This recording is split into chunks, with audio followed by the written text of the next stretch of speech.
Jazz Nation and Jazz fans everywhere, we are just 2 days away from the season home opener versus the Oklahoma City Thunder, and the Utah Jazz this 21-22 season are looking to build off an incredible season last year where they finished with the best record in basketball. They were one of the greatest three-point shooting teams historically speaking, and even though they did get bounced out in the second round, there is a lot of positives to build off from last year heading into this year, and the Utah Jazz are to not be reckoned with. Now, Jazz fans, before I go on with this video, let me give a huge shout out to my main man Gunnar Gentry over at SneakerProcedure here in Jacksonville, Florida, for doing these custom Nike Blazers for me. The precision, the quality, and the dedication it took to make these was incredible. Gunnar did a phenomenal job with these custom Utah Jazz Blazers. As you can see, it's got the Jazz logo right here, and then on the other side of the emblem, you've got the Utah logo with the gold Nike swooshes on the Blazers. If you guys want a pair of custom sneakers, not just Utah Jazz, but any custom sneakers, you guys can go hit up SneakerProcedure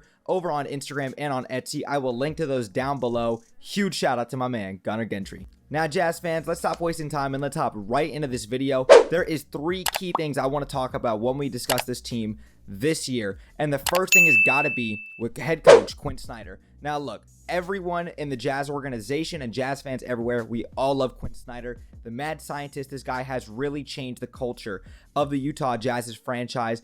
Back when we got him in the days with guys like Enes Kanter, Dante Exum, Trey Burke, and look at us now. We finished with the best record in basketball last year. He's been one of the great defensive minds in the game. Thanks a lot to Rudy Gobert as well. But Quinn Snyder, the last couple of seasons, has folded in the playoffs. Donovan Mitchell's rookie year, we go in and we beat the Oklahoma City Thunder in their big 3. We lose in the second round of the Rockets. The following year, we lose to the Rockets in the first round. Then the following season, we go and we lose to the Denver Nuggets after blowing a 3-1 lead in the NBA's bubble. And then just last year, after finishing with the best record in basketball, in the first round, we go and beat the Memphis Grizzlies. And then in the second round, we fall to the Los Angeles Clippers, who were without Kawhi Leonard. Even though we were without Mike Conley majority of that series as well, the Jazz had a 2-0 lead in that series versus the Clippers. They ended up losing it. A lot of pressure is on Quinn Snyder this year to at least take this team to the conference finals, which they are more than capable of doing, even in a loaded Western Conference. The Utah Jazz have the talent, they have the depth, but Quinn Snyder has fallen short on a handful of occasions, and if the Jazz fall short again, a lot of eyes are going to be on Quinn Snyder, and he might be on the hot seat. I am not advocating for Quinn Snyder to leave. We all love Quinn Snyder, but it's definitely something for the Jazz to keep their eyes on. The next thing I want to discuss with the Utah Jazz is how they're going to integrate the new pieces into this team. When you talk about guys like Rudy Gay, Eric Pascal, and Hassan Whiteside, all guys who are going to come in and contribute off the bench. Eric Pascal, I thought, was an absolute finesse move that the Jazz got from the Golden State Warriors. Rudy Gay is still a serviceable veteran who's able to be a 3-and-D guy who's going to provide some great veteran leadership in the locker room. And Hassan Whiteside, one of the better defenders at the center position in the NBA, coming off the bench, providing 15 minutes or so wherever you need him when Gobert goes out of the game. A much better upgrade than Derek Favors, even though we all love Derek Favors. He's a better upgrade than Derek Favors was. And the Jazz off the bench have probably the best depth in the NBA, or one of the best depths in the NBA, with Jordan Clarkson, Joe Ingles, Rudy Gay, Hassan Whiteside, and Eric Pascal. You can't forget Jared Butler, our rookie number 40th overall pick out of Butler. The Jazz have a lot of depth, and I want to see how Quinn Snyder is going to integrate these guys to come in and play together. It might not happen overnight. I know Rudy Gay is going to miss the first couple of games of the season, but this Utah Jazz has so much depth top to bottom, and I want to see how they're going to integrate all of these guys together. And then the last thing I want to discuss with this Utah Jazz team is really when it comes to Rudy Gobert and postseason time. And that has been a huge criticism of Rudy Gobert and the Utah Jazz, knowing that the Jazz can't play small ball lineups with Rudy Gobert out on the court when teams like the Houston Rockets or like the LA Clippers can go small ball, play 5 out, and Rudy Gobert has to come out onto the perimeter. That obviously gives other teams an advantage, but that is not all criticism on Rudy Gobert.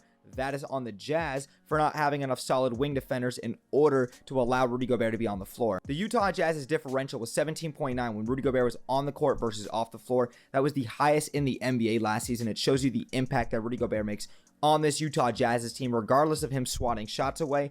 His presence on the court is felt, and that is a huge reason as to why the Utah Jazz are successful in the postseason time. Now the Jazz can go Eric Pascal and go 5 small deep and run the court, play small ball, and also just have more spacing on the floor. That's going to help this Jazz a lot. And also Rudy Gobert just continues to develop every single year. He still plays on an all-NBA level. He's made an all-NBA player 3 times now.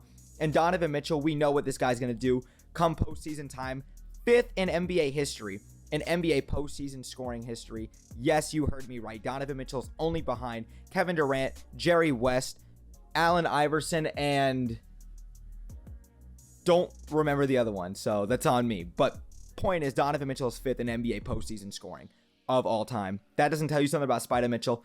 I don't know what does. But Jazz fans, this is going to be such a fun and exciting year. Regardless of the outcome, I hope that the Jazz can make the conference finals. Hope that we can make the finals and make a deep playoff run. This is still going to be a fun, exciting year regardless. And I'm super excited to see what we go out and do this year. Jazz fans, I want to hear your guys' thoughts down below. And if you guys are new to the channel, make sure you guys like, turn on notifications, and hit the subscribe bell for me. Stay tuned for more Utah Jazz, NBA, and Jacksonville Jaguars content that I do here on YouTube as well. But Jazz Nation, that's it for this video. Thank you guys so much for the continuous support. Brett James, aka BJ, I'm out, y'all. Peace.